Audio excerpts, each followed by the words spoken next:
السلام علیکم ورحمۃ اللہ وبرکاتہ۔ اللہم صلی علی محمد وعلی آل محمد۔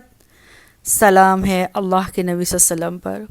آپ کے اہل بیت پر، نواسۂ رسول پر، کربلا کے تمام شہزادوں اور شہزادیوں پر، سلام اللہ علیہم اجمعین۔ اما بعد، لاسٹ ہم نے بات کی تھی کہ خاندان رسالت مآب صلی اللہ علیہ وآلہ وسلم مدینہ شریف سے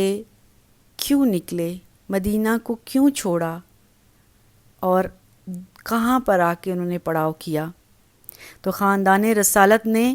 یزید کی بیعت نہ کرتے ہوئے مدینہ شریف کو چھوڑ کر مکہ کی طرف قیام پذیر ہو گئے، مکہ آ کے رہنا شروع ہو گئے، اور مکہ میں خاندان رسالت کا قیام 3 شعبان سے 8 ذی الحج 60 ہجری کو ہوا۔ سلام ہو ان شہزادوں پر، مبارک ہیں وہ گھڑیاں، بابرکت ہیں وہ ایام جب خاندان رسالت نواسۂ رسول صلی اللہ علیہ وسلم نے مدینہ شریف سے مکہ میں اپنے قدم جمائے، مکہ میں اپنے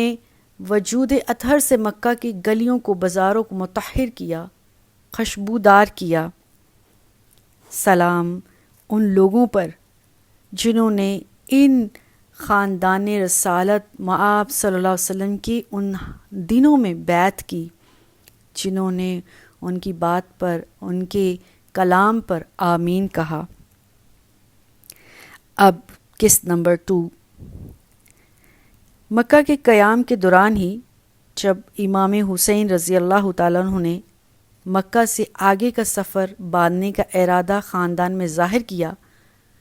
تو خاندان والوں میں سے کچھ اکابر صحابہ نے، اکابر بڑے لوگوں نے امام حسین رضی اللہ تعالیٰ عنہ سے مشورہ کیا کہ ابھی ہمیں اگلا پڑاؤ نہیں کرنا چاہیے،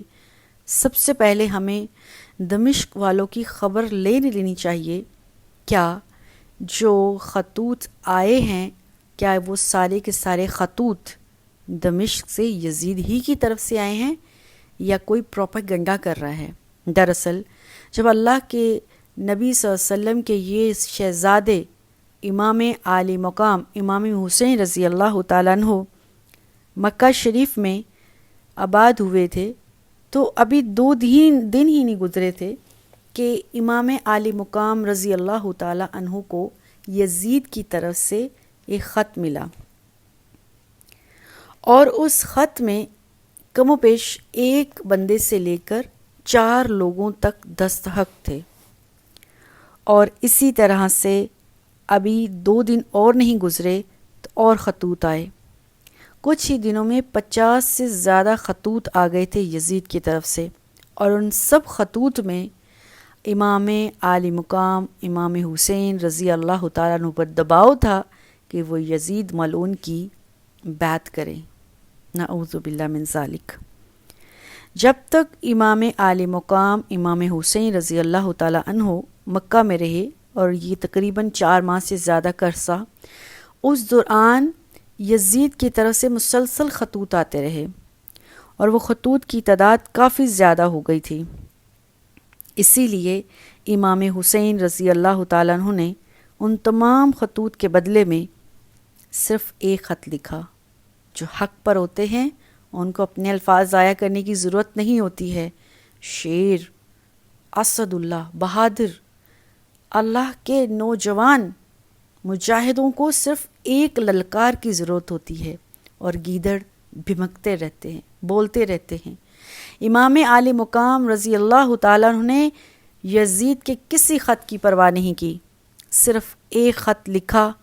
اور اس خط میں بھی امام عالی مقام صرف یہ دیکھنا چاہتے تھے کہ یہ تمام خطوط یزید ہی کی طرف سے ہے یا کوئی شخص امام عالی مقام کے خلاف کوئی کارروائی، کوئی پروپیگنڈا یا کوئی سازش کر رہا ہے۔ امام عالی مقام امام حسین رضی اللہ تعالیٰ عنہ کی مبارک قلم نے کچھ الفاظ لکھے، اور وہ الفاظ یہ تھے کہ میں فرزند رسالت مآب حضرت محمد صلی اللہ علیہ وسلم کا نواسہ جگر گوشہ امام حسین رضی اللہ تعالی عنہ ہوں، اور فرمایا میں امام ہوں، اور امام جس کو بننا ہے اس کے اندر یہ خوبیاں ہونی چاہیے۔ امام وہ ہوتا ہے جو صرف اللہ کی کتاب پر عمل کرتا ہو۔ امام وہ ہوتا ہے جو عدالت قائم کرنے والا ہو۔ امام وہ ہوتا ہے جو دین حق پر یقین رکھنے والا ہو اور اپنے آپ کو اللہ کے لیے وقف کرنے والا ہو۔ امام عالی مقام امام حسین رضی اللہ تعالیٰ عنہ نے اپنے چچا زاد بھائی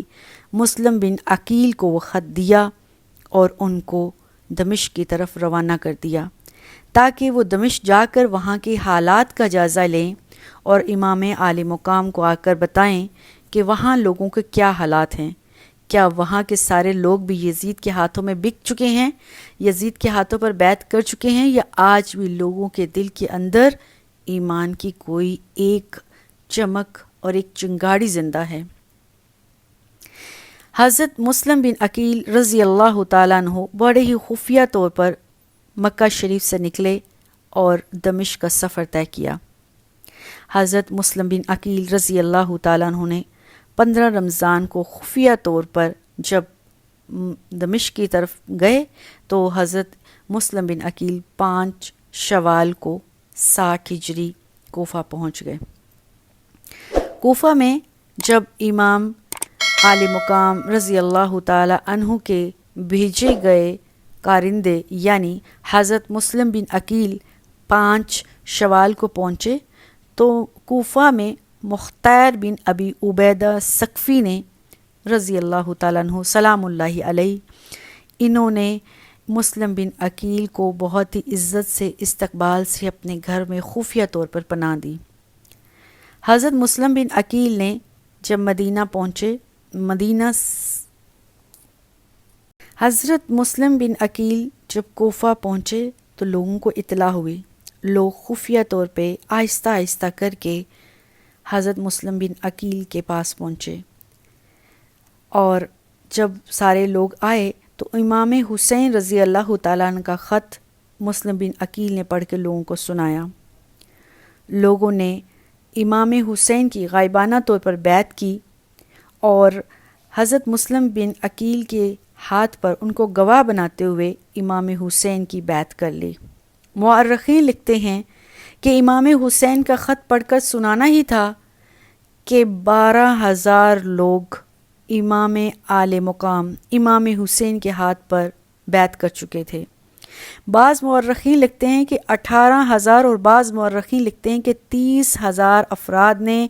امام حسین کے ہاتھ پر مسلم بن عقیل کو گواہ بناتے ہوئے بیعت کر لی،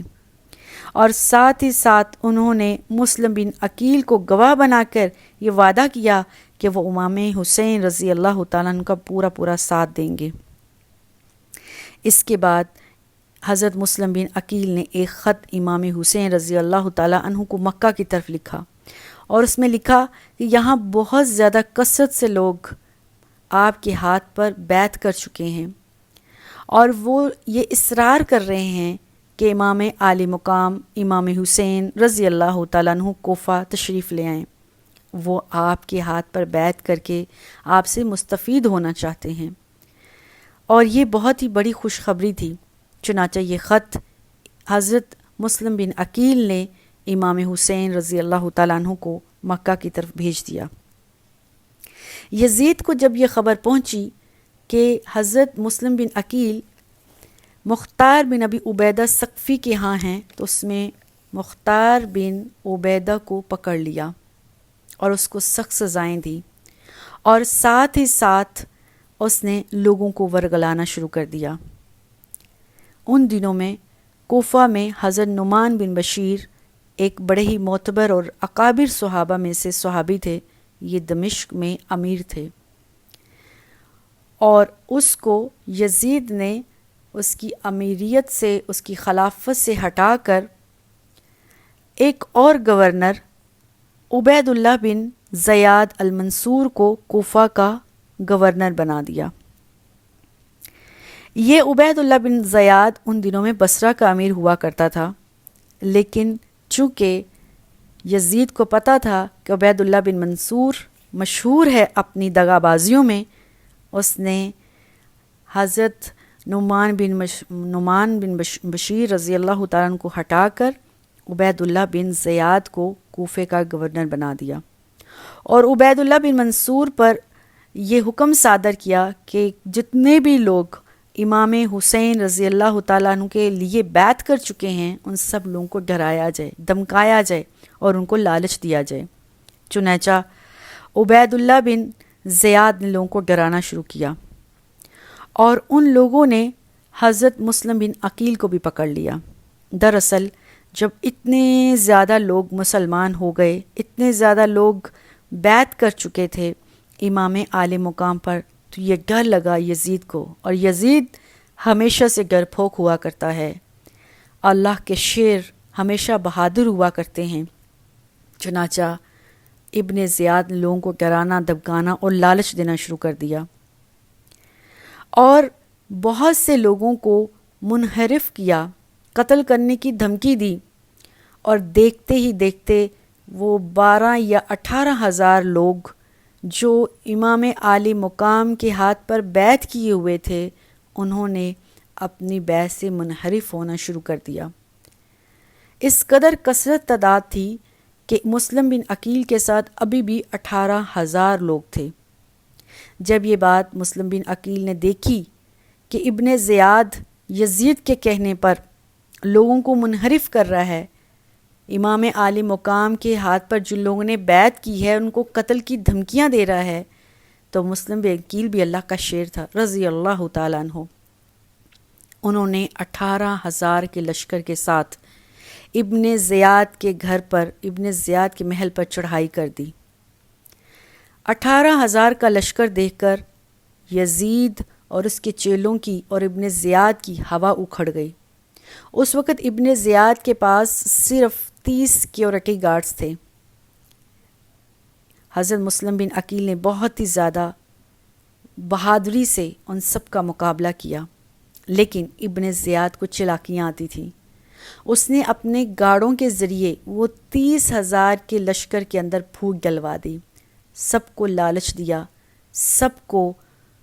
رفع دفع کر دیا وہاں سے، اور امام عالی مقام رضی اللہ تعالیٰ عنہ کے بھیجے گئے کرندے حضرت مسلم بن عقیل کے پاس صرف 6 بہادر لوگ رہ گئے تھے، جو شروع میں 30 تھے۔ ہمیشہ سے اللہ کے دین کے لیے کثرت تعداد نہیں ہوا کرتی، اللہ کے دین کے لیے خالص لوگ صرف تھوڑے سی ہوا کرتے ہیں۔ ہم طالوت اور جالوت کا واقعہ دیکھتے ہیں، اس میں بھی طالوت کا لشکر صرف 313 رہ گیا۔ ہم بدر کا معرکہ دیکھتے ہیں، اس میں بھی 313 رہ گئے۔ اللہ کے دین کے لیے خالص لوگ جو ہوتے ہیں، جو بھٹی میں سے نکل چکے ہوتے ہیں، جو سینہ تان کے اللہ کے دین کے لیے کام کرتے ہیں، وہ ہمیشہ تعداد تھوڑی ہی ہوا کرتی ہے۔ اگر کوئی تھوڑے لوگ ہیں اس دنیا میں اللہ کے دین کے لیے کام کر رہے ہیں تو پریشان نہ ہوں، وہ انبیاء کے طریقے پر ہیں، وہ امام حسین رضی اللہ تعالیٰ عنہ کے طریقے پر ہیں انشاءاللہ۔ اس وقت مسلم بن عقیل رضی اللہ تعالیٰ عنہ کے پاس صرف پہلے 30 لوگ ہی رہ گئے تھے۔ ان 30 لوگوں نے بہت ہی جوان مردی سے ابن زیاد کے لشکر کا مقابلہ کیا، کرتے کرتے صرف 6 لوگ حضرت مسلم بن عقیل رضی اللہ تعالیٰ عنہ کے ساتھ رہ گئے تھے۔ ان یزیدیوں نے حضرت مسلم بن عقیل اور ان کے ساتھیوں کو پکڑ لیا، لیکن اس دوران ہی ایک بہت ہی نیک صالح انسان نے حضرت مسلم بن عقیل کو اپنے گھر میں پناہ دے دی۔ اس کا نام ہانی بن عروہ رحم اللہ علیہ ہے۔ اس مقام کا بھی ابن زیاد کو پتہ چل گیا، چنانچہ حضرت مسلم بن عقیل کو وہاں سے نکل کر ایک بڑھیا کے گھر میں پناہ لینی پڑی۔ بڑھیا کا بیٹا انعام کا لالچ مند ہو گیا۔ اس نے ابن زیاد کو جا کر حضرت مسلم بن عقیل کے بارے میں خبر دے دی۔ ابن زیاد نے حضرت مسلم بن عقیل کو تنہا پکڑ لیا۔ حضرت مسلم بن عقیل نے بہت ہی بہادری کے ساتھ ان سب لوگوں کا مقابلہ کیا۔ حضرت مسلم بن عقیل اس وقت زخموں سے چور تھے، لیکن تنہا ابن زیاد کے بھیڑیوں کے خلاف یہ شیر لڑتا رہا، یہاں تک کہ آپ کے جسم کا ایک ایک حصہ خون آلود ہو گیا۔ اس وقت ایک شخص محمد بن اشعث نے امان دی اور جا کے ابن زیاد کو کہا کہ مسلم بن عقیل میرا مہمان ہے، میں نے اس کو امان دے دی ہے، چنانچہ اس کو اور کوئی تکلیف نہ دی جائے۔ ابھی تھوڑے ہی دن گزرے تھے کہ ابن زیاد کو پھر چین نہ آیا۔ یزیدیوں کو ہمیشہ شیطان تنگ کرتا ہے، شیطان ان کو انگلیاں دیتا ہے تاکہ وہ شیطانیت پر عمل کریں، اور انہوں نے محمد بن اشعث کی امان کا لحاظ نہ رکھتے ہوئے، خیال نہ کرتے ہوئے بھی حضرت مسلم بن عقیل کو قتل کرنے کا حکم دے دیا۔ جب حضرت مسلم بن عقیل دوبارہ ابن زیاد کے کٹہرے میں تھے، ان کے محل میں تھے، جب ان کو شہید کیا جانا تھا، اس سے پہلے حضرت مسلم بن عقیل امام حسین رضی اللہ تعالیٰ عنہ کو مکہ کی طرف خط لکھ چکے تھے، جس خط میں انہوں نے بتایا تھا کہ یہاں کوفہ میں بہت زیادہ لوگ آپ کے ہاتھ پر بیعت کر چکے ہیں، اور انہوں نے اس خط میں تعداد بھی بتائی تھی جو کم و بیش 18 سے 20 ہزار تھی۔ یہ بہت بڑی تعداد بنتی ہے، اور ساتھ ہی کوفہ کی بارے میں حالات سے بھی آگاہ کیا تھا کہ کوفہ میں بہت ہی اچھے حالات ہیں، پرامن حالات ہیں، لوگ یزیدیوں کا ساتھ دینے کے بجائے حسینیوں کا ساتھ دینا چاہتا ہے، لوگ رسالت مآب حضرت محمد صلی اللہ علیہ وآلہ وسلم کا ساتھ دینا چاہتے ہیں۔ لیکن یہ خط امام حسین کی طرف جا چکا تھا۔ ادھر عبداللہ ایک شخص تھا،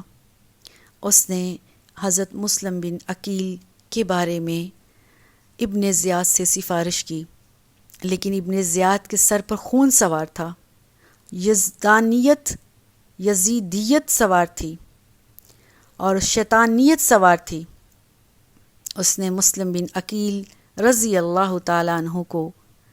بہت ہی بے دردی سے شہید کر دیا۔ حضرت مسلم بن عقیل کی شہادت کا بھی عجیب واقعہ ہے۔ جب ابن زیاد نے دیکھا کہ میں تو بھیڑیا ہوں،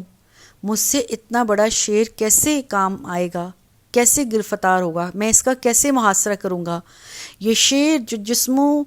جسم کے ایک ایک انگ پر جس کا زخم ہے، زخموں سے چور ہے، اس کے باوجود اللہ اکبر کا نعرہ لگا رہا ہے، تو یزیدیوں کی ہوا اکھڑ گئی۔ انہوں نے حضرت مسلم بن عقیل کو بہت ہی ورغلاتے ہوئے انداز میں، امان دینے والے انداز میں، اپنے سپاہیوں کو تو حکم دیا ہوا تھا کہ حضرت مسلم بن عقیل کو شہید کر دیا جائے، لیکن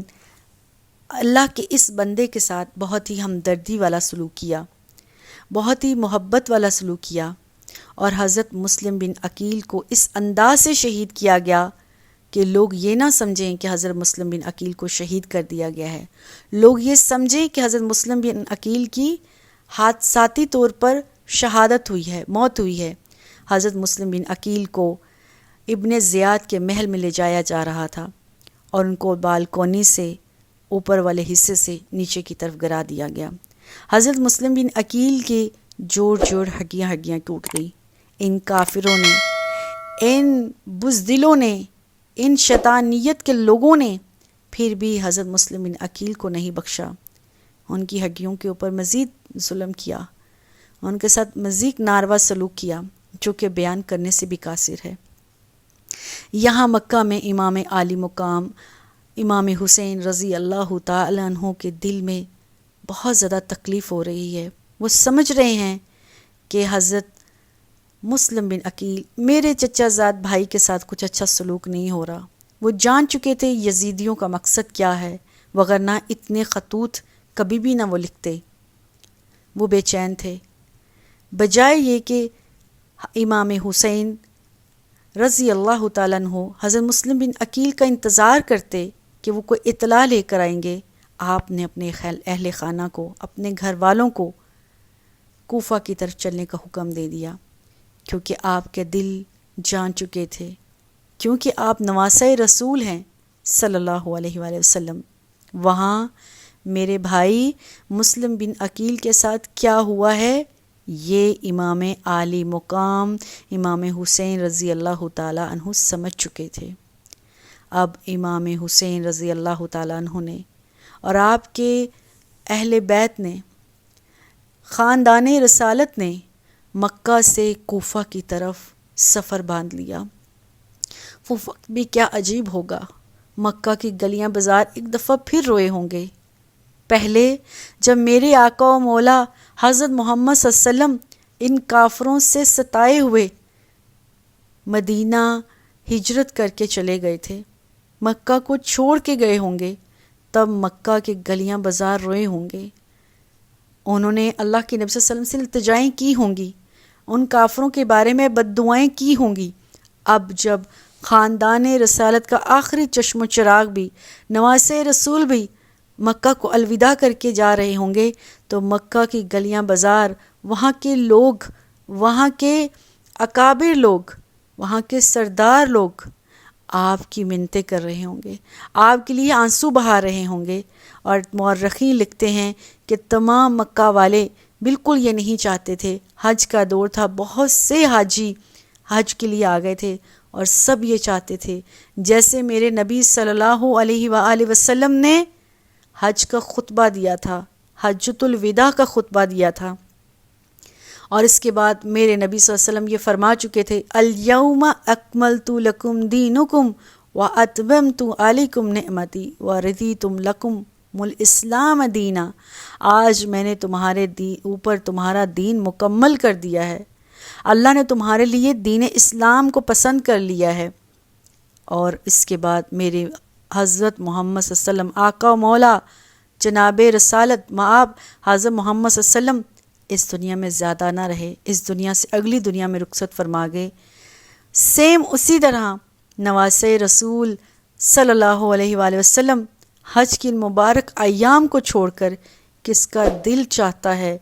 کوئی حج کی ان مبارک ایام کو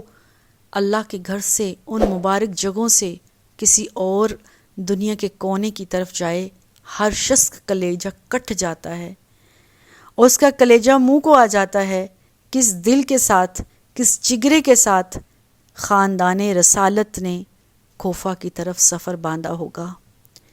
انشاءاللہ اگلے پارٹ میں ہم کوفہ کی طرف جانے والے تمام حالات کو ڈسکس کریں گے۔ اللہ سے دعا ہے اللہ جو ان کے لیے محبت کا اظہار ہم کر رہے ہیں،